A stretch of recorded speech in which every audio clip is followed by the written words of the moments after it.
আসসালামু আলাইকুম। শুরু করছি প্রিয় প্রণয়নী গল্পের সিজন 2, লেখনীতে জান্নাত নুসরাত, পর্ব সংখ্যা 1। গ্রীষ্মের দাবদাহে শহরের জীবন বিবর্ণ। হঠাৎ কালবৈশাখী ঝড়ের আসার আগেই যেমন আকাশ কালো মেঘে গুমট হয়ে যায়, তেমনই গুমট হয়ে গেল। সাদা পাঞ্জাবি ও লুঙ্গি পরিহিত পড়ো লোকটি চোখ তুলে একবার আকাশপানে তাকালেন। হঠাৎ করে পরিবেশ গুমট হওয়ার কারণ সে ধরতে পারলেন না। শহরের অঞ্চল হয়, এখানে বিদ্যুৎ চলে আসছে অনেক আগে। রাস্তার পাশ ঘেঁষে দাঁড়িয়ে আছে ইলেকট্রিক খুঁটিগুলো সদর্পে। বড় লোকটি বিদ্যুতের খুঁটির দিকে তাকিয়ে শব্দ করে শ্বাস ফেললেন। তার বাড়িতে কিংবা তার গ্রামে এখনো বিদ্যুতের খুঁটি পর্যন্ত যায়নি, তাই এই গরমের দিনে তাকে তার পরিবারকে অনেক দুর্ভোগ পোহাতে হচ্ছে। বড় লোকটি চিন্তার ব্যাঘাত ঘটল কোথাও মট করে মগডাল ভাঙার আওয়াজে। ঝড় আসার আগে আকাশের মেঘ গুরুম গুরুম শব্দে ডেকে উঠল। পরপর বাতাস শুরু হলো। বাতাসের বেগে গাছের মগডাল ভেঙে পড়েছে দূরে মাঠে, আর তার সাথে পড়ো লোকটির লুঙ্গি বাতাসে উঠতে লাগলো। লুঙ্গি উঠতে উঠতে সেটা উড়ে গেল কিছুটা ওপরে। লুঙ্গি চেপে ধরে পড়ো লোকটি আশপাশে একবার ভীত চোখ বুলিয়ে নিলেন। যখন দেখলেন কেউ নেই, ঢোক গিলি ভয় হজম করে লুঙ্গি সামলে হাঁটা ধরলেন সামনের দিকে। কপালে তার বিরক্তির ভাঁজ। গরমের কারণে বাড়ি থেকে বের হতে চাচ্ছিলেন না। গ্রামের তুলনায় শহরে গরম বেশি, তাই তিনি এই জায়গায় আসতে একটু দেনামনা করছিলেন। যখন সৈয়দ বাড়ির সবার বড় কর্তা এবং সোসাইটির মধ্যে সবচেয়ে শ্রদ্ধাশীল ব্যক্তি সৈয়দ আজমল আলী নিজের ছোট ছেলে সোহেদ আহমেদকে দুপুরে পাঠালেন একটি চিঠি দিয়ে, তখন তাকে না চাইতেও রাজি হতে হলো।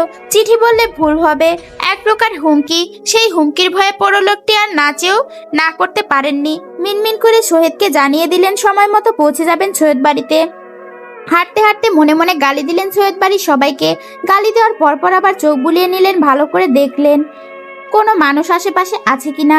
যখন নিশ্চিত হলেন নেই, আরো দুটি গালি দিয়ে দিলেন আজমল আলীকে। পৌর লোকটি ধীর পায়ে হাঁটায় সৈয়দ বাড়ির মেন ফটকের সামনে পৌঁছাতেই শুরু হলো ধুলোঝড়, সাথে উতাল পাতাল বাতাস। এক হাত দিয়ে নিজের লুঙ্গি হাঁটুর কাছে চেপে ধরে অন্য হাত দিয়ে মাথা ঢেকে দৌড়ে গিয়ে প্রবেশ করলেন দোতলা বিশিষ্ট সৈয়দ বাড়িতে। ভিতরে প্রবেশ করতেই সৈয়দ বাড়ির সকলের দৃষ্টি পৌর লোকটির দিকে স্থির হলো। লোকটি মৃদু হাসার চেষ্টা করে সোফায় বসা আজমল আলীকে উদ্দেশ্য করে সালাম দিলেন। আসসালামু আলাইকুম। সামনে বসা আজমল আলীর রুর গলায় আওয়াজ ভেসে আসলো। বয়সের ভারী শরীর নরম হয়ে আসলেও সৈয়দ বাড়ির বড় কর্তা হিসেবে গলার স্বর যথেষ্ট রুড় ও স্পষ্ট। বড় লোকটি তীক্ষ্ণ চোখে পর্যবেক্ষণ করে বললেন, আসসালামু আলাইকুম। কি সুন্দর করে সালাম করো, বলো আসসালামু আলাইকুম। বড় লোকটি কথা বাড়াইলেন না, চোখ নিচের দিকে মার্বেল টাইলসে স্থির রেখে দ্বিতীয়বারের মতো সালাম দিলেন। এবার আজমল আলীর উত্তর ভেসে আসলো ওয়ালাইকুম আসসালাম বলে। অতঃপর রাজবাড়ি কণ্ঠে বলে বসলেন, বসো। বিনীত স্বরে বললেন নাকি আদেশ দিয়ে বললেন বড় লোকটি ঠিক বুঝলেন না।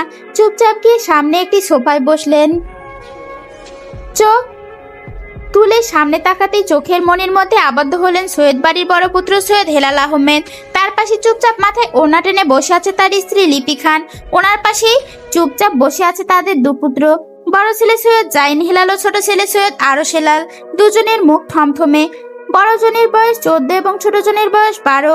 হেলাল সাহেবের ঠিক সামনে বরাবর বসে আছে এবারে দ্বিতীয় পুত্র, যাকে হারকিপ্টি বলে চেনা যায়। তার নাম সৈয়দ নাসির উদ্দিন। ওনার পাশ ঘেঁষে বসে গম্ভীর মুখ বানিয়ে আছেন ওনার স্ত্রী নাজমিন বেগম, নাজমিন চৌধুরী। এই দম্পতির দু কন্যা, বড় কন্যা সৈয়দ ইশরাত নাসির এবং ছোট কন্যা সৈয়দ নুসরাত নাসির। বড় মেয়ের বয়স 8.5 বছর আর ছোট মেয়ের বয়স 7। আল্লাহর রহমতে ওনার একার 2 মেয়ে, আর কারো মেয়ে নেই। ছেলে না থাকার কারণে কোনো দুঃখ নেই, কারণ উনি ওনার 2 মেয়েকে এই জীবনে ছেলেদের মতো ট্রিট করে বড় করেছেন। সৈয়দ বাড়িতে আর মেয়ে না থাকার কারণে আজমল আলীর কাছে একটু বেশি আদরের এই 2 বোন। মাঝ বরাবর সোফায় বসে আছে সৈয়দ বাড়ির তৃতীয় পুত্র সৈয়দ সোয়েব আহমেদ, যার পাশ ঘেঁষে বসে আছে ওনার স্ত্রী ঝর্ণা বেগমও এক সন্তান। সেই সন্তানের নাম সৈয়দ ইরহাম সোহেব, যার বয়স 7। ঝর্ণার পাশ ঘেঁষে বসে আছে রুহিনী। সৈয়দ বাড়ির ছোট সদস্য সৈয়দ শহীদ আহমেদের সহধর্মিনী তিনি, যার এক সন্তান সৈয়দ আহান নাওফিল, বয়স মাত্র 2। ড্রয়িং রুম জুড়ে বসা সবার মুখে একবার করে দেখে নিলেন পৌর লোকটি। সৈয়দ হেলাল আহমেদ ছাড়া সবার ভাবগতি ভালো, কিন্তু ওনার মুখে ভেসে উঠেছে স্পষ্ট বৃতৃষ্ণা। এই বৃতৃষ্ণা কিসের জন্য, তার কারণ আজ করতে ব্যর্থ হলেন পৌর লোকটি। কাশির শব্দে চোখ ফিরিয়ে তাকালেন সামনে বসা আজমল আলীর পাশে বসা মেহেরুন্নেসা মায়ের দিকে। আজমল আলীর স্ত্রী যার কথা ছাড়া সৈয়দ বাড়ির রান্নাঘরের একটা মশলার কোটা এদিক ওদিক হয় না। আজমল আলী স্ত্রীকে কাশতে দেখে হাত বাড়িয়ে পিঠে হাত বুলিয়ে দিলেন। স্ত্রীকে মোলায়েম কণ্ঠে জিজ্ঞেস করলেন, মায়া কি হয়েছে? বড় শখের নারী মেহেরুন্নেসা ওনার। যৌবনকালে অত্যাধিক সুন্দরী হয় দরুন অনেক পুরুষের রাতের ঘুম হারাম হওয়ার কারণ ছিলেন মেহেরুন্নেসা নামক এই রমণী। আর এই অত্যাধিক সৌন্দর্যের কারণে আজমল আলী সেই যে 19 দশকে আটকে ছিলেন মায়াতে, আর এখনো আটকে। বয়স বৃদ্ধি পাওয়ার সাথে সাথে হাতে চামড়ার ভাঁজ পড়েছে, কিন্তু সৌন্দর্য আগের তুলনায় এক রত্তিও কমেনি। তার এই সৌন্দর্যের ভাগ নিয়েছে সৈয়দ বাড়ির বড় কন্যা ইশরাত। মেয়েটা যেমন সুন্দরী তেমনই স্বাস্থ্য ভালো, কিছুটা গুলুমুলু টাইপ। মুখের ধরনটাও মেহেরুন্নেসার মতো হওয়ার দরুন সব থেকে বেশি আদর পায় সে মেহেরুনার কাছ থেকে। আজমল আলীর দিকে তাকে মেহেরুন্নেসা ঠোঁট এলিয়ে হেসে দুপাশ মাথা নাড়ালেন, কোনো সমস্যা নেই বলে। আজমল আলী এবার নিজের দৃষ্টি স্থির করে পৌর লোকটির দিকে রাজভারী গলায় জিজ্ঞেস করলেন, জানো তুমি তোমাকে এখানে কেন ডাকা হয়েছে? পৌর লোকটি উপর নিচ মাথা নাড়ালেন। আজমল আলী কিছুটা বিরক্তি নিয়ে বললেন, আরেকবার প্রশ্ন জিজ্ঞেস করলে মুখ দিয়ে কথা বলবে, তুমি বোবা নাও যে মাথা উপর নিচ দোলাচ্ছ। পৌরলোকটি ধমক খেয়ে মিনমিন করে আওড়ালো, ঠিক আছে। আজমল আলী শব্দ করে শ্বাস ফেললেন। বড় ছেলের দিকে একবার তাকিয়ে দেখে নিলেন মুখের ভাবগতি। তিনি মুখ দেখে খুব ভালো করে পড়ে নিতে পারেন মানুষের মনের কথা।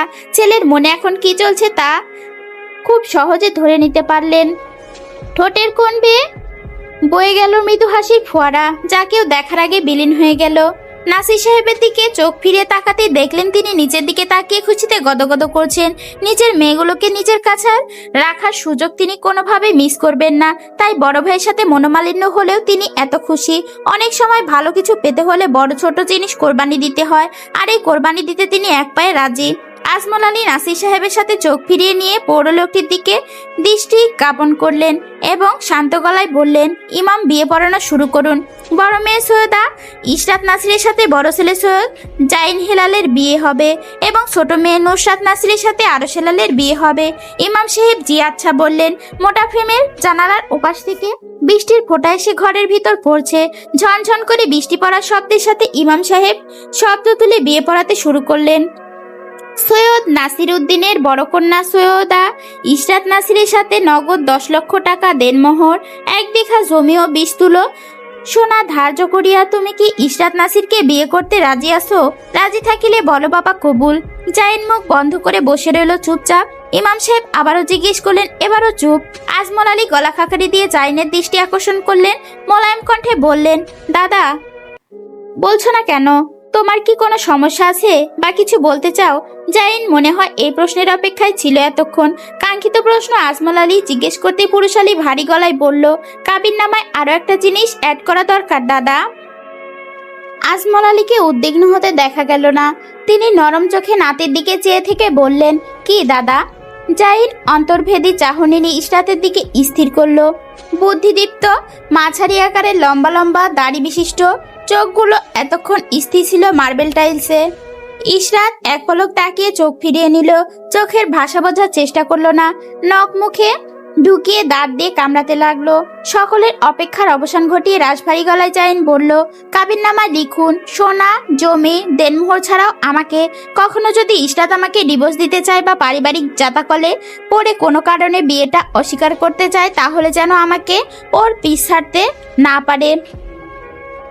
দেনমোহরের জায়গায় আমার নাম লিখুন। আজ থেকে এই আমাকে ইশরাতের নামে আমি লিখে দিলাম এই কাবিননামায়, যাতে ভবিষ্যতে ডিভোর্স দেওয়ার হলে দেনমোহর হিসেবে আমি আমার নিজেকে ওকে দিতে পারি। আজমল আলী প্রসন্ন হাসলেন। কাছে ডেকে জাইনের কপালে পড়ে থাকা চুলগুলো হাত বুলিয়ে দিলেন। মৃদু কণ্ঠে বললেন, বাপের মতো গাধা হসনি এটাই অনেক। তুই এই বয়সে এত বুঝতার, আর তোর বাপ বুড়ো হয়ে গেল তারপরেও মাথার গোবর ঠাসা। জাইন কথা আর বাড়ালো না। ইমাম সাহেব প্রথম থেকে বিয়ে পড়ানো শুরু করলেন। সৈয়দ নাসির উদ্দিনের বড় কন্যা সৈয়দা ইশরাত নাসিরকে নগদ 10 লক্ষ টাকা দেনমোহর, 1 বিঘা জমি, 20 তুলো সোনা ও স্বয়ং নিজেকে দিয়ে আপনি কি এই বিয়েতে রাজি? আপনি এই বিয়ে করতে রাজি আছেন? রাজি থাকলে বলো আলহামদুলিল্লাহ কবুল। জাইন এককাল বিলম্ব করল না, রাজভারী গলায় বলে উঠল, আলহামদুলিল্লাহ কবুল। এবার ইমাম সাহেব ইশরাতের দিকে এগিয়ে গেলেন, যে এতক্ষণ বসে নখ খুঁটছিল আর এখন আঙুর খাচ্ছে। নাসির সাহেবের মেয়ের মাথায় ওড়না টেনে বসতে বললেন। সে ওড়না টেনে বসলো। মার্বেল আকৃতির গুলুগুলু চোখ করে এক দৃষ্টিতে তাকিয়ে রইল সামনে বসা পৌর লোকটির দিকে। নাসির সাহেব বললেন, চোখ নিচের দিকে নামাও ইশরাত। বাবার আদেশ পেতে ইশরাত চোখ নামিয়ে নিল নিচের দিকে। ইমাম সাহেব বিয়ে পড়াতে যাবেন, নাসির সাহেব থামিয়ে দিলেন। ভাঙা গলায় বললেন, আমি বিয়ে পড়াবো আমার মেয়ের। সবাই রাজি হয়ে গেল। ইমাম সাহেব সরে গেলেন, জায়গা করে দিলেন নাসির সাহেবকে বসার। নাসির সাহেব একবার গমগমে সুরে স্বর তুলে বললেন, সৈয়দ হেলাল আহমেদের বড় পুত্র সৈয়দ জাইন হেলাল, নগদ 10 লক্ষ টাকা, 1 বিঘা জমি, 20 তুলো সোনা এবং স্বয়ং জাইনকে দেনমোহর হিসেবে ধার্য করিয়া তোমাকে আমি তার কাছে সঁপিয়া দিলাম। তুমি এই বিয়েতে রাজি থাকিলে স্বইচ্ছেই বলো আলহামদুলিল্লাহ কবুল। ইশরাত মায়ের দিকে তাকাতে মাথা নাড়লেন উপর নিচ কবুল বলে দেওয়ার জন্য। চোখ ফিরিয়ে নাসির সাহেবের দিকে তাকাতে দেখলো বাবার চোখ খুশিতে টলমল করছে। মৃদু গলায় নাসির সাহেব আবার বললেন, রাজি থাকিলে বলো কবুল। ইশরাত আঙুল মুখের ভিতর ঢুকে আরাম করে চাবাতে লাগলো। জাইনের দিকে তাকাতে দেখলো সে কটমট দৃষ্টিতে তাকাতে ওপর থেকে নিচে পরিদর্শন করছে। আরাম করে বসে ইশরাত বলল, আলহামদুলিল্লাহ কবুল। সৈয়দ বাড়ির সবাই হাত ছেড়ে বাঁচলেন। এবার আরশের দিকে এগিয়ে গেলেন ইমাম সাহেব। বিয়ে পড়ানো শুরু করলেন। শেষে বললেন, রাজি থাকিলে বলো বাবা কবুল। আরশ মাথার নিচে হাত ঢুকিয়ে আরাম করে বসলো। তেরা গলায় বলল, কবুল না বললে কোনো সমস্যা? আজমল আলী রাগি চোখে তাকালেন আরশের দিকে। হেলাল সাহেবের দিকে দৃষ্টি দিতেই দেখলেন তার চোখে বিয়ে না ভেবে আশার আলো জ্বলে উঠেছে। একজনের বিয়ে হলে কি হবে, যাক আরেকজন বেঁচে গেছে। আজমল আলী ছেলের থেকে দৃষ্টি ফিরিয়ে রুর গলায় আরশকে বললেন, না বললে বিয়ে হবে না দাদা। আরশ হাসলো, চুলগুলো ব্রাক ব্রাশ করে ঠোঁট টিপলো। তারপর আজমল আলীর দিকে তাকিয়ে ব্যঙ্গাত্মক গলায় আবার বলল, কবুল না বললে কেন বিয়ে হবে না? আজমল আলী যথাসম্ভব নিজের ক্রোধ সামলে বললেন, হয় না বলেই হয় না, কবুল আমাকে বলতে হবে। আজমল আলী এবার বেশ শব্দ করে চোখ থেকে ছোট লেন্সের চশমা খুলে সেন্টার টেবিলে রাখলেন। রাগী স্বরে নাসিরকে বললেন, বলেছে ছেলেটা 3 বার কবুল, এবার তুই দাদুনকে বিয়ে পড়া। আরশ মনে মনে শয়তানি হাসি হাসলো। বাবার মুখের দিকে তাকাতে দেখলো এতক্ষণ পরিতৃপ্ত নিয়ে হাসা মুখটা পাংশুটে বর্ণ ধারণ করেছে। আরশের দিকে দৃষ্টি স্থির হতে পিঠে হাত বুলিয়ে দীর্ঘশ্বাস ফেললেন।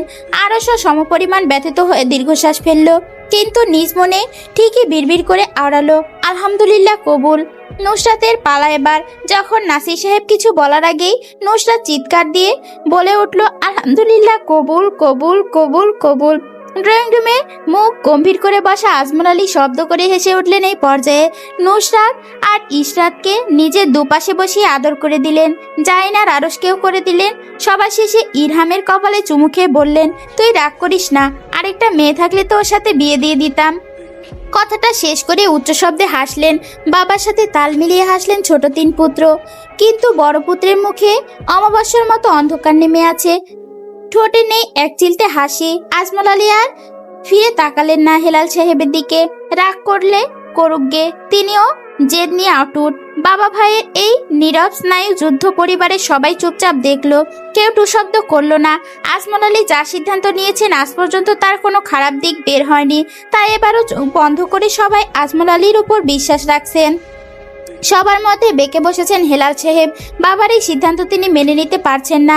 পরিবারের ভিতরে বিয়ে তিনি কোনো কালেই চাননি, আর তার বাবাই ভাইয়ের মেয়ের সাথে তার ছেলের 2টো বিয়ে করে দিলেন। নিজের অভিমান চেপে উঠে দাঁড়ালেন। এতক্ষণ অনেক কষ্ট করে এখানে বসেছিলেন, আর পারবেন না তিনি। অসার পা বাড়ালেন নিজের রুমের দিকে। পিছনে রেখে গেলেন বিষণ্ণ হয়ে বসে থাকা আজমল আলীকে। জোর করে বিয়ে দিয়ে এবার আজমল আলী নিজে একটু দ্বিধায় ভুগছেন। পিঠে মেয়েলি হাতের স্পর্শ পেতে আজমল আলী পিছু ফিরলেন। নাজমিন বেগম ও লিপি বেগম হাসি মুখে তাকিয়ে আছে তার দিকে। দুইজন পিঠে হাত বুলিয়ে দিয়ে নিচু গলায় বললেন, আব্বা সব ঠিক হয়ে যাবে, চিন্তা করবেন না। মাগরিবের আজান দিতে সবাই যে যার রুমে ফিরে গেল। ড্রয়িং রুমে একা বসে রইল নাসির সাহেব, নুসরাত ও ইশরাত। বাহিরে তখনও ঝুমঝুম শব্দ তুলে বৃষ্টি পড়ছে। মোমবাতি 2টো সেন্টার টেবিলে রাখা, বিদ্যুৎ সংযোগহীন হয়েছে অনেকক্ষণ। হেলাল সাহেবের রুম থেকে আসে একাধিক আল্লাহু আকবর বলার ধ্বনি। মনোযোগ ফিরিয়ে এনে নাসির সাহেব সামনের সোফায় তাকালেন। দেখলেন নুসরাত এক পা সোফার হাতলে রেখে আরেক পা তুলে রেখেছে সোফার ওপর, খমের ওপর আরাম করে শুয়ে কান খুঁচাচ্ছে। ইশরাত ওনার পাশে বসে মৃদু স্বরে অজিফা পড়ছে। নাসির সাহেব মেয়ের মাথায় হাত বুলিয়ে দিলেন। খুশি মনে হাত ছুড়লেন নাজমিন বেগমের উদ্দেশ্যে। ও নাজমিন, এই বৃষ্টির দিনে গরম গরম কোনো কিছু তৈরি করো। রান্নাঘর থেকে নাজমিন বেগমের প্রতি উত্তর করলেন হালকা গলায়, অপেক্ষা করুন। এরপর আর কোনো হাঁক আসলো না নাসির সাহেবের কাছ থেকে। নাজমিন বেগম দীর্ঘশ্বাস ফেলে ডাল পিষতে শুরু করলেন পাটার মধ্যে। ঝর্ণা মাংস ছোট ছোট করে কেটে রাখলেন একটা বাটিতে। রান্নাঘরে চা রমণী থাকা সত্ত্বেও আজ কোনো টুশব্দ নেই। এত নিস্তব্ধতা রোহিণী মেনে নিতে পারলেন না। নিজে আগ বাড়িয়ে যাদের সাথে কথা তুললেন বিয়ের বিষয়ক। জিজ্ঞাসু গলায় লিপি বেগমকে বললেন, বড় আপা। লিপি বেগম মশলা তৈরি করছিলেন। রোহিণীর ডাকে কেঁপে উঠলেন, হকচকিয়ে গিয়ে বললেন, হুঁ। এবার রোহিণী গলার খাদে নামিয়ে নিলেন। নম্রতা বজায় রেখে জিজ্ঞেস করলেন, বড় আপা, বড় ভাইয়া বিয়েতে মত দিলেন না কেন? লিপি বেগম হাত থেমে গেল। উদাস দৃষ্টি জায়ের দিকে দিয়ে বললেন, পরিবারে নাকি ভাঙন ধরবে এতে।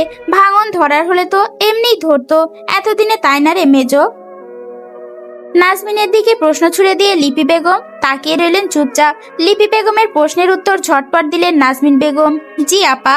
রোহিণী কিছু বুঝলেন না, সব তার মাথার উপর দিয়ে গেল।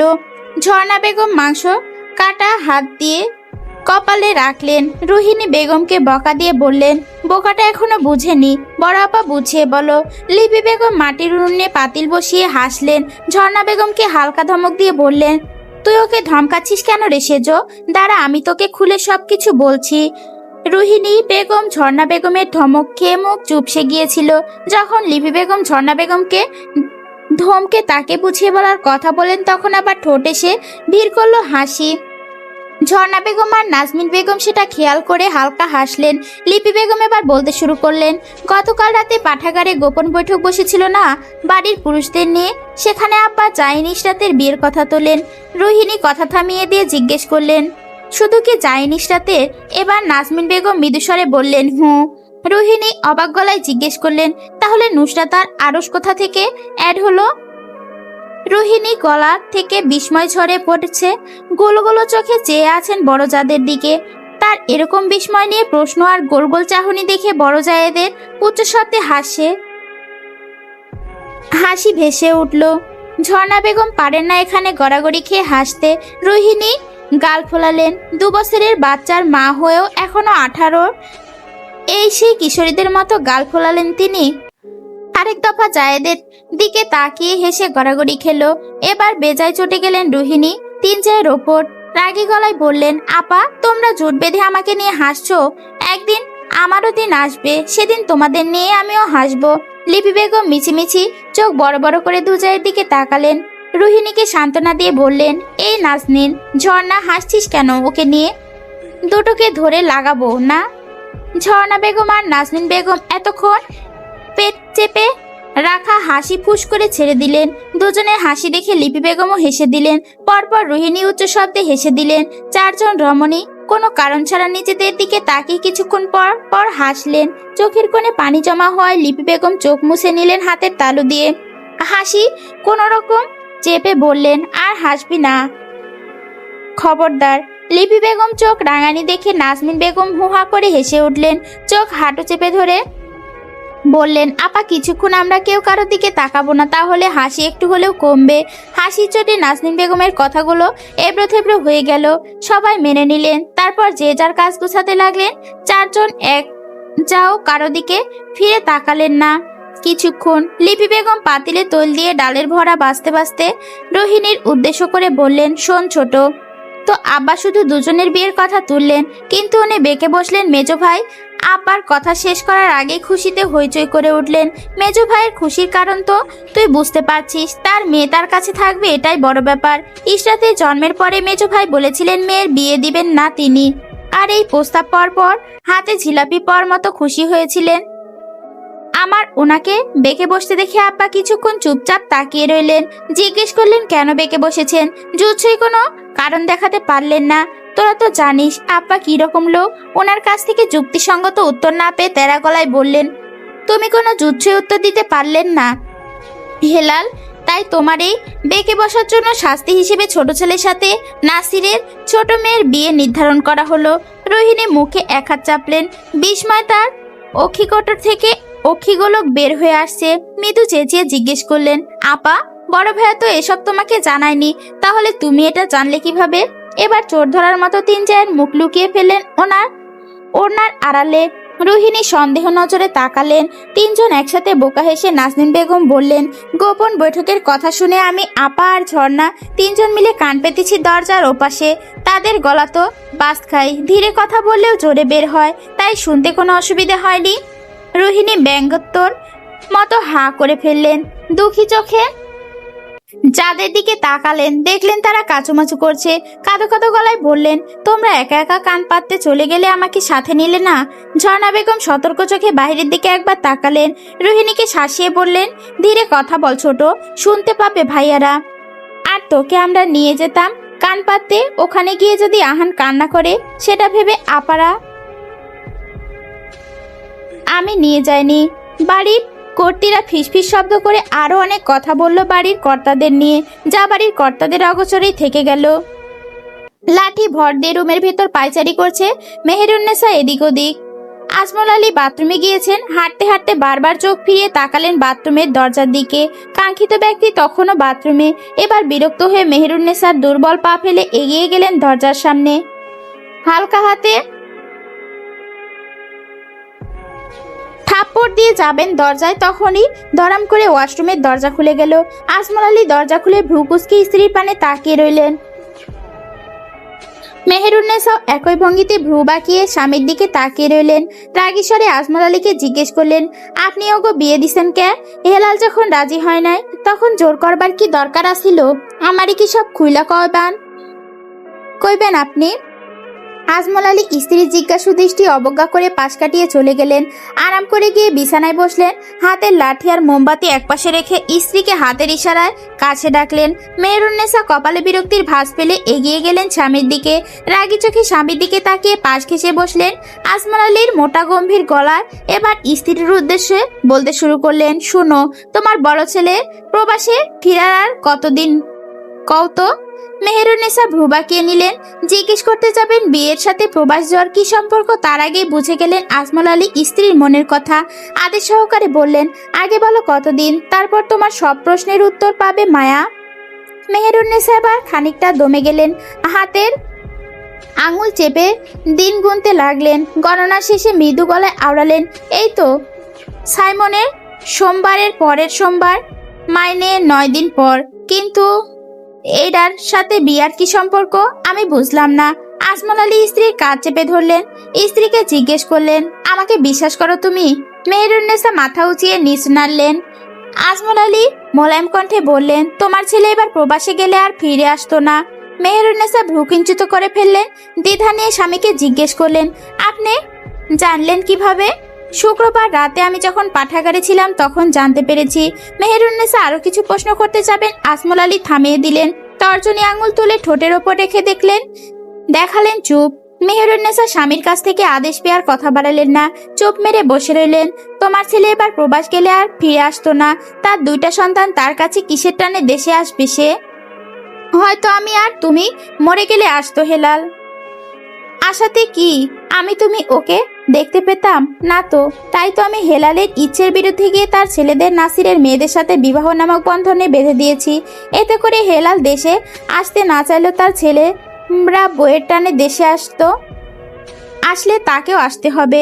আর এতে করে পারিবারিক সম্পর্ক চিরস্থায়ী হবে। ভাইয়েরা মিলেমিশে করে বেঁচে থাকবে। মেহেরুন্নেসা আবার পাল্টা প্রশ্ন ছুড়ে দিলেন। কিছুটা চিন্তিত গলায় বললেন, কিন্তু জাইন আরস বড় হইবার সাথে যদি ওগো নতুন কাউরে পছন্দ হয় তাহলে তখন কি হইব? মেহেরুন্নেসার প্রশ্নে মৃদু শব্দে হেসে উঠলেন আজমল আলী। স্ত্রীর পিঠে হাত বুলিয়ে দিয়ে বললেন, জাইন এরকম কিছু করবে না। ছেলেটা এই বয়সে যথেষ্ট ম্যাচিউর, ছোটটা করলেও করতে পারে। আচ্ছা, এসব নিয়ে এখন ভেবে কি হবে? যখন হবে তখন ভেবে দেখা যাবে। সারাদিন অনেক ধকল গিয়েছে, এবার একটু শুয়ে আরাম করো। মেহেরুন্নেসা মাথা নাড়ালেন। স্বামীর পাশ ঘেঁষে গিয়ে শুয়ে পড়লেন বিছানার এক পাশে চিন্তামুক্ত হয়ে। কিন্তু আজমল আলী সত্যি কি চিন্তামুক্ত হতে পারলেন? মোমবাতি জানালার কক্ষে নিশাচর প্রাণীর মতো ওপরের সিলিং ফ্যানের দিকে এক দৃষ্টিতে তাকিয়ে রইলেন। সম্পর্ক চিরস্থায়ী রাখার জন্য যে বিয়ে দিয়েছিলেন, সেই বিয়ের জন্য পারিবারিক ধীর সম্পর্কটা ধীরে ধীরে কি ভেঙে যাবে, নাকি সময়ের সাথে সেটি আরো মজবুত হবে, তার সময়ও তাকদির বলে দিবে। ততদিন পর্যন্ত অপেক্ষা করতে হবে। তাকদিরের ওপর সবকিছু ছেড়ে দিয়ে নিশ্চিন্তে চোখ বুজলেন আজমল আলী। যে সম্পর্ক বাঁচিয়ে রাখার জন্য বাবার সাথে দ্বন্দ্বে নেমেছিলেন, সেই সম্পর্ক তিনি নিজ হাতে ভেঙে চূর্ণ বিচূর্ণ করে দিলেন। বন্দুকের ভিতর থেকে বের হওয়া গুলি মানুষের শরীরে আঘাত করলেও সেটি সময়ের সাথে চামড়ার আস্তরণে ঢাকা পড়ে, কিন্তু মানুষের মুখ থেকে বের হওয়া কথার বুলি তা মনে আঘাত করলে কখনো চামড়ার আস্তরণে ঢাকা পড়ে না। হেলাল সাহেব কিছুক্ষণ আগের কথা শুনে বাকরুদ্ধ হয়ে দাঁড়িয়ে রইলেন নাসির সাহেব। নাসির সাহেবের এক জায়গায় স্থির হয়ে দাঁড়িয়ে থাকা মেনে নিতে পারলেন না হেলাল সাহেব। রাগী গলায় চোখ মুখ অন্ধকার করে বললেন, আজ এক্ষুনি এই মুহূর্তে তুই আমার বাড়ি থেকে বের হও। তুই এই বুঝতে পারছিস না আমার কথা নাসির? তোকে বারংবার এই কথা বলতে হচ্ছে কেন? ইশরাত দাঁড়িয়েছিল নাসির সাহেবের পাশে। বাবাকে স্থির হয়ে এক জায়গায় দাঁড়িয়ে থাকতে দেখে বুক ধড়ফড় করে উঠল মেয়েটার। কাঁদো কাঁদো চোখে বাবার দিকে তাকিয়ে হাত দিয়ে চেপে ধরল নাসির সাহেবের বড় হাতখানা। নাসির সাহেব ইশরাতের স্পর্শে কেঁপে উঠলেন। এতক্ষণ ধরে ধ্যান জ্ঞান হারিয়ে তিনি দাঁড়িয়ে রয়েছিলেন ভাইয়ের সামনে। অবিশ্বাস্য চোখে ভাইয়ের দিকে তাকিয়ে রইলেন নিষ্পলক। যে ভাইয়ের সাথে বড় হওয়া, যার হাত ধরে হাঁটতে যেতেন, যে উঠতে বললে উঠতেন, বসতে বললে বসতেন, সেই ভাই আজ তাকে আদেশ দিচ্ছে বাড়ি থেকে বের হওয়ার জন্য। পুরুষেরা কাঁদে না, কিন্তু সেদিন ইশরাত দেখেছিল তার বাবার জলে চিকচিক হয়ে যাওয়া চোখ, কান্না আটকানোর বৃথা চেষ্টা। আজমল আলী আর মেহেরুন্নেসা এসবের কোনো কিছুই জানতেন না। তারা রাতে খাবার খেয়ে শোয়ার পরপরই এই ঘটনা। হেলাল সাহেবকে দমাতে এগিয়ে আসলেন সোহেব সাহেব এবং সৈয়দ সাহেব। সোহেব সাহেব অবাক কণ্ঠে জিজ্ঞেস করলেন, বড় ভাই আপনি কি বলছেন এসব? এত রাতে মেজো ভাই বাচ্চাদের নিয়ে কোথায় যাবেন? আপনি রুমে গিয়ে শুয়ে পড়ুন, ঠান্ডা মাথায় চিন্তা করুন। এখানে তো ভাইয়ের কোনো দোষ নেই, আব্বার কথাই তো এ বিয়ে। তাহলে আব্বাকে গিয়ে আপনি প্রশ্ন করুন। মেজো ভাই তো শুধু নিরপেক্ষ ছিলেন, না তিনি আব্বাকে উস্কেছেন, না তিনি বলেছেন বিয়ে দেওয়ার কথা। আব্বা ভালো বুঝেছেন তাই তো এই বিয়ে দিয়েছেন।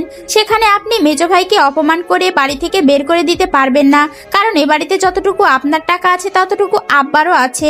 আপনি বড় হয়ে না বুঝলে কিভাবে হবে বলুন বড় ভাই? সোহেব সাহেবের এত কথার টু শব্দ করলেন না হেলাল সাহেব, নিজের জায়গায় স্থির রইলেন। সোহেব কিছু বলতে যাবে হেলাল সাহেব থামিয়ে দিলেন।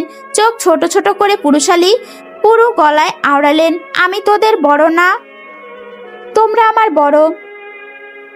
আমার এই সিদ্ধান্তে কারো সমস্যা হলে সেও বাড়ি থেকে নাছিরের সাথে বের হয়ে যেতে পারে। সোহেব তোয়াক্কা করলেন না, রাগী গলায় মেজো ভাইয়ের হয়ে বলে দিলেন, আপনি ভুল করছেন বড় ভাই। সম্পর্ক রক্ষা করতে গিয়ে তা আরও ভেঙে দিচ্ছেন। আপনি যদি বড় হয়ে না বোঝেন তাহলে আপনাকে বোঝানোর সাধ্য আমার নেই। নাসির সাহেব নিজের অস্থিরতা লুকিয়ে নিলেন, দীর্ঘশ্বাস ফেলে বললেন, আপনারা যখন এই ইচ্ছা তাহলে তাই হবে। আগামীকাল আমি আমার স্ত্রী সন্তান নিয়ে চলে যাব। আজকে এই ঝড়ঝাপটার রাতটুকু আপনার বাসায় থাকতে দিন। এই আরজি আপনার কাছে, আজকের জন্য এই বাড়ি ছাদ কেড়ে নেবেন না দয়া করে। নাসির সাহেবের কথা শেষ হওয়ার আগে গটগট পায়ে চলে গেলেন হেলাল সাহেব। ভাইয়ের নির্লিপ্ততা মনে ভীষণ আঘাত হানল নাসির সাহেবের। ড্রয়িং রুমে বসে থেকে নিজ মনে শপথ নিলেন, এই জীবনে বেঁচে থাকতে এই বাড়ির সদর দরজার ভিতর পা মারাবেন না কোনোদিন। আল্লাহ যেন তার এই শপথ চিরকাল স্থায়ী রাখার তৌফিক দেন। রান্নাঘরে ফুপিয়ে কান্না করছেন নাজমিন বেগম, পাশে মুখ কালো করে দাঁড়িয়ে আছেন লিপি বেগম। পিঠে হাত বুলিয়ে সান্ত্বনা দিয়ে বলেন, কাঁদিস না মেজো, আমি কথা বলবো ওনার সাথে। ওনার এরকম সিদ্ধান্ত নেওয়ার মানেটা কি এখনো আমি বুঝে উঠতে পারছি না। লোকটা পাগল হয়ে গিয়েছে। লিপি বেগমের কথা শেষ হতেই নিরেট গলায় রান্নাঘরের বাহির থেকে নাসির সাহেব বললেন, আপনার কথা বলতে হবে না ভাবি। বড় ভাইয়ের সিদ্ধান্ত আমি কখনো ফেলে দেইনি, এইবারও ফেলবো না। নাজমিন যাও, গিয়ে কাপড় গুছিয়ে নাও। এ বাড়িতে যেন আমাদের কারোর একটা সুতো না থাকে। নাজমিন বেগম এবার জোরালো শব্দে কেঁদে উঠলেন, সাথে কেঁদে উঠলেন ঝর্ণা ও রোহিণী। লিপি বেগম মুখ শক্ত করে বললেন, উনি বললেন বলেই তুমি চলে যাবে মেজো ভাই? এখানে ওনার যতটুকু ভাগ আছে ততটুকু তোমারও ভাগ আছে। নাসির সাহেব অনীহা নিয়ে চলে গেলেন। পরবর্তী কথা শোনার প্রয়োজন বোধ করলেন না। লিপি বেগম মাথায় হাত দিয়ে বসে গেলেন, দেয়ালে পিঠ ঘেঁষে মৃদু গলায় আওড়ালেন, বড় মিয়া তো বড় মিয়া, মেজো মিয়া সুবহানাল্লাহ। একজনের তুলনায় আরেকজনের রাগ জেদ বেশি। চারিদিকে ঝিঝি পোকার ঝিঝি ডাক, বৃষ্টির তোড়ে গাছের ঢাল মটমট করে ভাঙার শব্দ হচ্ছে, সেই সাথে উচ্চ শব্দে বজ্রপাত। কাছে কোথাও বাস পড়ছে, সেই শব্দে পুরো সৈয়দ বাড়ির ইট পাথর কেঁপে উঠল। জাইন একবার বন্ধ জানালার দিকে চিন্তিত চোখে তাকিয়ে খালি হাতে হাতড়ে হাতড়ে কিছুটা চুপি চুপি ইশরাতের রুমে আসলো নাজমিন বেগমের খুঁজে। সেখানে ইশরাতের মাথা পাশ ঘেঁষে চোখ বুজে বসেছিলেন নাজমিন বেগম। চোখ লেগে এসেছিল নাজমিন বেগমের। বিছানার হেডবোর্ডে মাথা লাগিয়ে একপাশে কাত হয়ে শুয়েছিলেন তিনি। ফিসফিস কণ্ঠে কারো গলার আওয়াজ শুনে ঘুম থেকে ধরফর করে উঠে বসলেন। চোখের পাতা ঝাপটে নরম চোখে তাকিয়ে চারিদিক খোঁজ করতে লাগলেন ডেকে ওঠা মানুষটাকে। শেষ হয়ে যাওয়া মোমবাতি শেষ আলোয় নাজমিন বেগম দেখতে পেলেন কিশোর বয়সে পদার্পণ করা এক বোঝদার কিশোর দাঁড়িয়ে আছে একপাশে কাচুমাচু ভঙ্গিতে। জাইনকে একপাশে কাচুমাচু হয়ে দাঁড়িয়ে থাকতে দেখে হাত বাড়িয়ে টেনে নিয়ে এসে বসালেন নিজের পাশে। কোনো প্রশ্ন করলেন না, ঠিক সময়ের অপেক্ষা করলেন। যখন ঠিক সময় আসবে তখন জাইন নিজেই কথা শুরু করবে। আর সেই ঠিক সময়ের অপেক্ষা নাজমিন বেগম নির্লিপ্ত হয়ে বসে রইলেন জাইনের দিকে তাকিয়ে। টিক টিক করে সময় গড়ালো। ভারী শব্দে মোটা দেয়াল ঘড়িটি বেজে উঠল। নাজমিন বেগম শেষ হয়ে যাওয়া মোমবাতি শেষের অংশ চেপে ধরে ঘড়ির দিকে তুলে ধরলেন সময় দেখার জন্য। ঘড়ির মিনিটের কাঁটা 4:30 আটকে মোমবাতি নামিয়ে নিয়ে রাখলেন টেবিলের ওপর। আবারও নীরবতা নেমে আসলো তাদের দুজনের মধ্যে। দূরের মসজিদ থেকে ধীরে ধীরে ফজরের আজান আসতে শুরু করেছে। নাজমিন বেগমের মধ্যে এবার কিছুটা উদ্দীপনা দেখা গেল। এতক্ষণে চুপ করে বসে নাজমিন বেগম ছটপট করতে লাগলেন। জাইন চুপচাপ নাজমিন বেগমের উদ্দীপনা ছটপট করা লক্ষ্য করলেন। মসজিদের ফজরের আজান হতেন জাইন নিজের মুখ খুলল। মেজো বাবাকে ইশরাতে নতুন করে বিয়ে দিয়ে দিবে? কিশোরের এত উদ্দীপনা নিয়ে প্রশ্ন শুনে হাসলেন নাজমিন বেগম। গুছিয়ে রাখা চুলগুলো মাথায় হাত বুলিয়ে দিয়ে এলোমেলো করে দিয়ে দিলেন। জাইন নাজমিন বেগমের হাত নিজের হাতের মাথার এক হাতে দিয়ে চেপে রেখে চেয়ে রইল নাজমিন বেগমের দিকে নিজের প্রশ্নের উত্তর পাওয়ার আশায়। নাজমিন বেগম মোলায়েম কণ্ঠে বললেন, চিন্তা করো না, সব ঠিক হয়ে যাবে। তোমার আমানত আল্লাহ নিজে তোমার কাছে পৌঁছে দিবে ঠিক সময়ে। শুধু পড়াশোনায় মনোযোগী হও, অনেক বড় হও, যাতে সেদিন তুমি আমার মেয়েকে নিতে আসবে সেদিন আমি নির্বিঘ্নে তোমার কাছে আমার মেয়ে সঁপে দিতে পারি। বড় ভাইয়াকে নিয়ে আবার দেশে আসবে, সবকিছু ঠিক করবে তুমি। তোমার কাঁধে এই বড় দায়িত্ব আমি তুলে দিলাম। আমার মান, আমার গুরুর, আমার ভরসার তুমি ভাঙবে, আমার ভরসা তুমি ভাঙবে না। আমি জানি জাইন এমন হয়ে তৈরি হয়ে আসবে যাতে তোমার মেজো বাবা চাইলেও তোমার রিফিউজ না করতে পারে। মানুষ যাতে পদে পদে তোমার আচরণে মুগ্ধ হয়, আমিও নিজে যেন তার একজনই হই। এখন যেমন আছো তার তুলনায় আরো বেশি বুঝদার হও। নাজমিন বেগম মাথায় হাত বুলিয়ে দিলেন জাইনের। জাইন ছলছল চোখে নাজমিন বেগমের দিকে তাকিয়ে দু হাতে জড়িয়ে ধরলো, ভাঙা গলায় আওড়ালো, আপনাকে অনেক মিস করব। আমাকে নাকি ইশরাতকে? জাইন লজ্জা পেয়ে মুখ গুজল নাজমিন বেগমের বুকে। নাজমিন বেগম সস্নেহে পিঠে হাত বুলিয়ে দিলেন ছেলেটার। নতুন ভোরের ঝাপসা আলোয় দেখতে পেলেন তাদের চলে যাওয়ার দুঃখে কিশোর এক ছেলে ফুপিয়ে কান্না। দীর্ঘশ্বাস পেলে এক হাত পিঠে অন্য হাত চুলে হাত বুলিয়ে দিলেন। ফিসফিস করে জাইনের উদ্দেশ্যে বললেন, তুমি নতুনভাবে এসো আমাদের জীবনে। আমি ইশরাতকে তোমার অপেক্ষায় শেষ বিকেলে সূর্যের শেষ আলোয় জানালার কাছে দাঁড় করিয়ে রাখবো। আমাদের এই অপেক্ষা যেন দীর্ঘ না হয়। জাইন, তুমি এসো, তাড়াতাড়ি চলে এসো। জাইনের ঘুমে বুজে আসা চোখ কোনো রকমে খোলা রেখে আওড়ালো, আমি আপনাদের দীর্ঘ অপেক্ষা করাবো না মেজমা, খুব তাড়াতাড়ি আসবো। আপনাদের ফিরিয়ে নিয়ে আসবো এই বাড়িতে। সব ঠিক করে দিব আমি। বাবার এই মিথ্যে অহমিকা একদিন ভাঙবে। তিনি নিজে লজ্জিত হবেন নিজের এই দোষে। লিপি বেগম মুখ বেজার করে বসে আছেন হেলাল সাহেবের পাশে। হেলাল সাহেব স্ত্রীর দিকে একবার তাকিয়ে চোখ ফিরিয়ে নিলেন সামনের দিকে। কপালে গাঢ় ভাঁজ ফেলে চেয়ে রইলেন বাহিরের দিকে। ঝড়ের গতিতে গাছপালা হেলেছে, দুলছে এদিক সেদিক। সামনের দিকে তাকিয়ে থাকতে থাকতে অনুভূত হলো পিঠে মোলায়েম নারীর হাতের স্পর্শ। ঘাড় ঘুরে পেছন ফিরে তাকালেন। লিপি বেগম মুখ দিয়ে আ আকার শব্দ বের করতে হেলাল সাহেব ঠোঁটে তর্জনী আগুন লেখে চুপ দেখালেন। স্বামীর কাছ থেকে কথা বলার অনুমতি না পেয়ে মাথা ঝুঁকিয়ে বসে রইলেন লিপি বেগম। ধীরে ধীরে সারাদিনের ক্লান্তি নেমে আসছে শরীরে। বিয়ে বিষয়ক কোনো প্রশ্ন করতে চাইলেন না স্বামীকে, কিন্তু মুখ দিয়ে সেই বের হয়ে আসলো বিয়ের বিষয়ক প্রশ্ন। স্বামীর পিঠে হাত বুলিয়ে মৃদু গলায় আওড়ালেন, আপনি বিয়েটা মেনে নিচ্ছেন না কেন? হেলাল সাহেব চোখ থেকে চিকন লেন্সের হাই পাওয়ারের চশমাটা খুলে রাখলেন পাশের মিনি টেবিলে। বালিশ বিছানার হেডবোর্ডের সাথে হেলান দিয়ে রেখে নিজেও আচ্ছোয়া হয়ে শুয়ে পড়লেন। চোখের ওপর ডান হাতের কবজি চেপে রেখে গম্ভীর স্বরে আদেশ করলেন, মোম নিভিয়ে দাও। অবকায় লিপি বেগম নিভিয়ে দিলেন মোমের শিখা নিভে যেতেই ধীরে ধীরে অন্ধকার ডুবে গেল পুরো কক্ষ। হেলাল সাহেব এবার নিজ থেকে নিজের মনের কথাগুলো বলতে শুরু করলেন। আমার বন্ধু শাহিদ খানকে তো তুমি জানো, তার মেয়ের সাথে আমি জাইনের বিয়ে ঠিক করেছিলাম। এক প্রকার বলতে পারো ওয়াদাবদ্ধ হয়েছিলাম, কিন্তু মাঝখান থেকে আব্বা বললেন জাইনের সাথে বিয়ে দিবে নিশরাতের। আমি প্রথমে বিরোধিতা করলেও পরে ভাবলাম আচ্ছা মেনে নেওয়া যাক, কারণ আমি ভেবেছিলাম বন্ধুর সাথে করা ওয়াদা রক্ষা করার আরশের আর ওর বিয়ের মাধ্যমে। তবে মাঝখান থেকে আবার আব্বা আমার না করাতে রেগে গিয়ে আরশের সাথে বিয়ে ঠিক করে দিলেন। লিপি বেগম আরো নিভানো থাকা হাফ ছেড়ে বাঁচলেন। কান পেতে যে বিকেলে সব শুনে নিয়েছেন তা আগোছালে চেপে গেলেন নিজের মাঝে। জিজ্ঞেস করলেন এবার আপনি কি করবেন? হেলাল সাহেব এবার রহস্যময়ী হাসি হাসলেন। অন্ধকারে স্ত্রীর দিকে স্থির চেয়ে বলতে লাগলেন ওদের ডিভোর্স করিয়ে দিব। লিপি বেগম আটকে উঠলেন। মুখ থেকে এক হাত দিয়ে চেপে ধরে অবিশ্বাস্য গলায় সুধান, আপনি পাগল হয়েছেন? নিজের ওয়াদা রক্ষা করার জন্য বিয়ে ভেঙে দিবেন? আপনি না সন্ধ্যাবেলায় বলেছিলেন পরিবার ভেঙে যাবে, তাহলে এখন কি হবে? সম্পর্ক কিভাবে জোড়া লাগবে? আপনার এরূপ কাজে তো সম্পর্ক ছিন্ন ভিন্ন হয়ে যাবে। এরকম অদ্ভুত চিন্তা আপনার মাথায় আসতে পারে আমি ভাবতে পারিনি। হেলাল সাহেব নিজের আত্ম অহমিকা বজায় রেখে বললেন, অবশ্যই আসতে পারে। আমি আমার কথা রাখতে যত নিচে নামা যায় নামবো, তবুও ডিভোর্স করাবো। লিপি বেগম দ্বিধা নিয়ে স্বামীর দিকে তাকিয়ে রইলেন। 17 বছরের এই সংসারে তিনি লোকটাকে বিন্দুমাত্র চিনতে পারেননি। এই মুহূর্তে গিয়ে তিনি উপলব্ধি করলেন, চিন্তিত গলায় বললেন, কিন্তু জাইন তো ডিভোর্স দিবে না ইশরাতকে। আমি কি সেটা বলেছি তোমাকে? জাইন কেন দিতে যাবে ডিভোর্স? আরশ দিবে। ছেলেটা আমার একটা কথা ফেলে না, এবারেও আবদারও ফেলবে না। আপনি এরকম করছেন কেন? নুসরাতের কি হবে? ডিভোর্স দিলে তো মেয়েটার জীবন নষ্ট হয়ে যাবে। হেলাল সাহেব বিরক্তির শ্বাস ফেললেন। স্ত্রীর কপালে 2 আঙুল দিয়ে টোকা দিয়ে রাজবাড়ি গলায় আওড়ালেন, এটা কোনো বিয়ে ছিল না, পুতুল পুতুল খেলার মতো একটা খেলা ভাবো। আর আরশকে আমি নিজের মতো করে গড়ব। এখান থেকে যাওয়ার পরপরই এসবের স্মৃতি ওর মস্তিষ্ক থেকে বের করে দিব।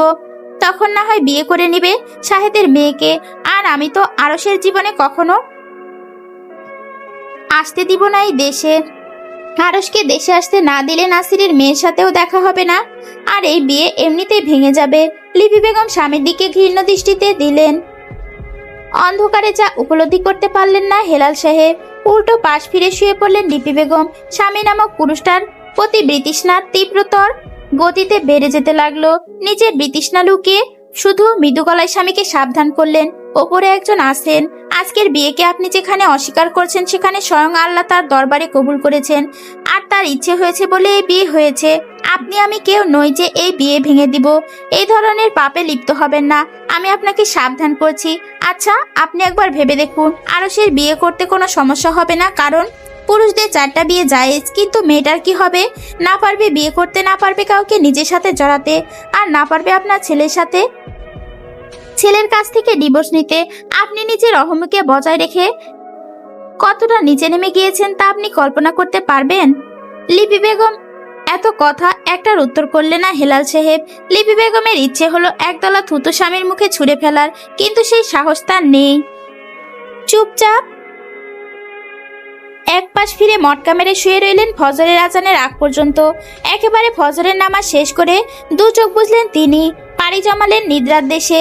সারা রাত বৃষ্টির পর স্নিগ্ধ এক ভোরে শুরু হলো। পৃথিবী তখন ঠান্ডা বাতাসে তরতাজা। হাতের বাহুতে জোরালো ধাক্কার চোখে হাত দিয়ে উঠে বসলো নুসরাত।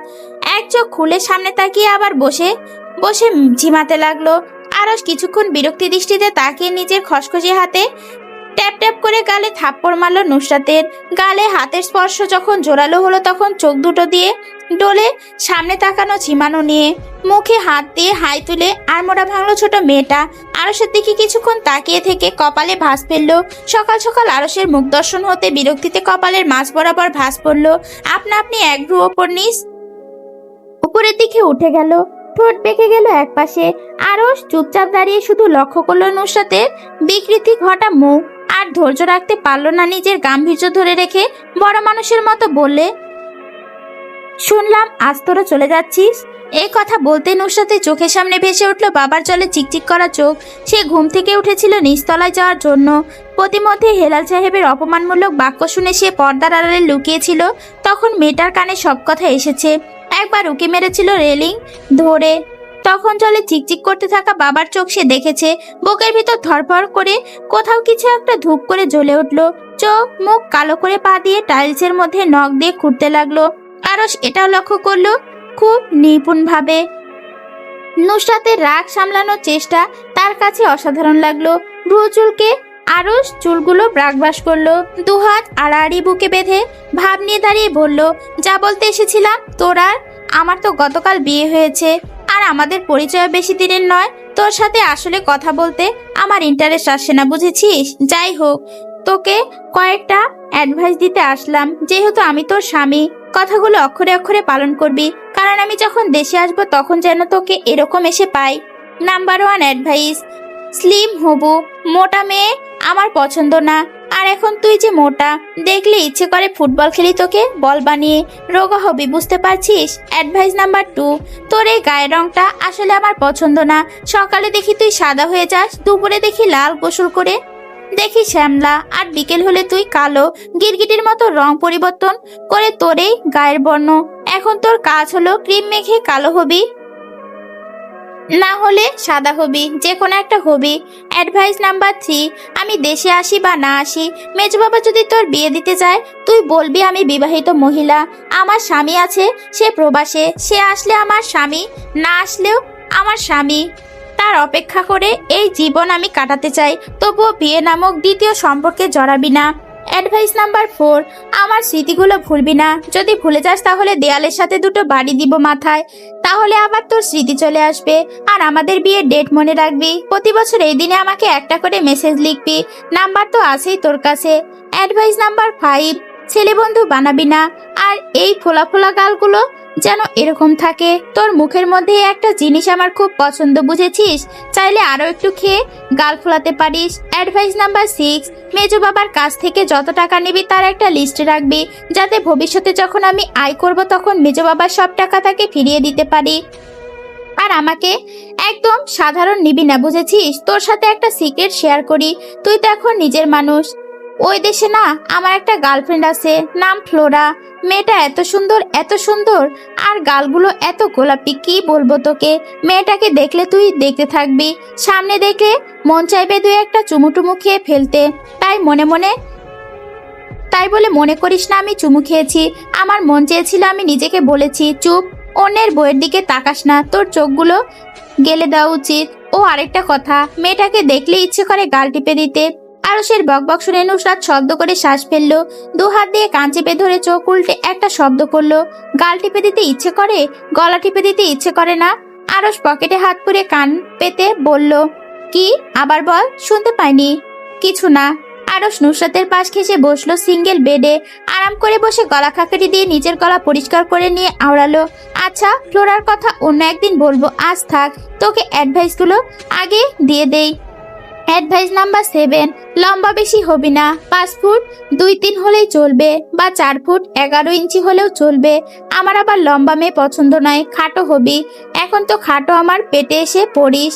যখন আমার অনেক বছর দেখা হবে তখন যেন তুই আমার মুখোমুখি হলে আমার পেটে এসে পড়িস, আর আমি বুকে তোর দিকে তাকাতেই যেন বুঝে যাই ওইটা তুই কালিয়ানি মসি, যেই কালীকে আমি দীর্ঘ কয়েক বছর আগে বিয়ে করেছি। অ্যাডভাইস নাম্বার 8, কিউট হবি না, আর ন্যাকা তো একদম হবি না। মানুষের সাথে পায়ে পা লাগিয়ে ঝগড়া করবি, মারামারি করিস, যদি পারিস তো কুপোকুপি শিখিস, ভবিষ্যতে কাজে লাগবে। ঝগড়াতে নিজের দোষ যদি থাকে তবুও মানবি না, বলবি আমার দোষ না, এটা আপনার দোষ। অ্যাডভাইস নাম্বার 9, ফ্ল্যাট জুতো পরবি, ওই যে কি বলে স্লিপার, ওইসব। মেকআপ করবি না, কাপড় পুরনো ছিঁড়া ফাটা পরবি, যাতে মানুষ দেখলে বলে তুই এই বাড়ির কাজের বেটি। অ্যাডভাইস নাম্বার 10, লাফালাফি করবি বেশি করে, ওড়না পরবি, আর আমার দেওয়া সব অ্যাডভাইস অক্ষরে অক্ষরে মানবি। আর বিশেষ করে দ্বিতীয় বিয়ে করবি না। এরকম কোনো প্রপোজাল আসলে রিজেক্ট করবি, আমার অপেক্ষায় থাকবি। 20 বছর 30 বছর পর আমি না আসলেও আমার অপেক্ষায় রাস্তার দিকে তাকিয়ে থাকবি, তবুও দ্বিতীয় বিয়ে করবি না। আমার কানে যদি বিয়ে বিষয়ে কোনো কিছু আসে তাহলে ওখান থেকে বসে তোকে বটি দিয়ে কোপ মারবো, নয়তো বটি তোর মুখের ওপর ছুঁড়ে মারবো, যাতে তোর মুখের নকশা বদলে গিয়ে বিয়ে শখ আজীবনের জন্য ঘুচে যায়। আমি কিন্তু নিজের অধিকারের বিষয়ে খুব সেনসিটিভ, যা আমার তা আমার, পিওর আমারই থাকবে, অন্য কেউ এসে নজর দিবে না, আর তুই অন্য কেউতে নজর দিবি না। সেকেন্ড হ্যান্ড মাল আমি ঘৃণা করি, আর সংসার জীবনে সেকেন্ড হ্যান্ড মাল নিয়ে সংসার করব কিরকম হয়ে যায় না? তাই একদম বেশি বেশি উড়বি না, ওখানে বসে ডানা কেটে ছাঁটাই করে দিব, তারপর ভালো করে উড়বি আর গান গাইবি। পাঞ্চি বানু উড়তি ফিরু মাস্ত গাগান মে। নুসরাত বিরক্তি নিয়ে আরশের বক্তৃতা চুপচাপ কিনল। অতঃপর আরশের জ্ঞান দেওয়া শেষ হওয়ার পর সে বলল, এবার আমি বলি। আরশ চুপ করে বসলো, মাথা নাড়িয়ে ইশারা করলো কথা বলার জন্য। নুসরাত দুহাত কোলের ওপর রেখে আরশের দিকে এক পলক তাকিয়ে বলে, এত এত আপনার বিরক্তিকর বাধ্যবাধকতা আমি শুনলাম, এবার আমার কথা আপনি শুনুন। এই যে আপনার চুলগুলো আমার মোটেও পছন্দ না, দেখলে ইচ্ছে করে চুলগুলো টেনে ছিঁড়ে ফেলতে। তার আগে আপনাকে আমার আগাগোড়া একদম পছন্দ না, তাই আপনার গরু মার্কা অ্যাডভাইস শুনতে আমার বয়ে গেছে। আরশ চোয়াল শক্ত করে চেয়ে রইল নুসরাতের দিকে। নুসরত অধর এলিয়ে হেসে বিছানা থেকে নেমে যেতে নিবে আরশ হাত চেপে ধরে দাঁড় করালো। দাঁতে দাঁত চেপে হিসিয়ে বলল, নুসরাত একদম বেশি কথা বলবি না, যা বলেছি তা চুপচাপ শুনবি, আর উড়াউড়ি তো একদম না। নো নেভার, যেটা আমার সেটা আমার, তাতে কারোর ভাগ আমি পছন্দ করি না। আর যদি এরকম কোনো কিছু শুনি তাহলে একদম জানে মেরে ফেলবো, গট ইট। নুসরাত হাত ছাড়িয়ে নিয়ে চোখ উল্টে নিল, মুখ বাঁকিয়ে ব্যঙ্গাত্মক গলায় আওড়ালো, যেটা আমার সেটা আমার, তাতে কারোর ভাগ আমি পছন্দ করি না। আর যদি এরকম কোনো কিছু শুনি তাহলে একদম জানে মেরে ফেলবো, গট ইট।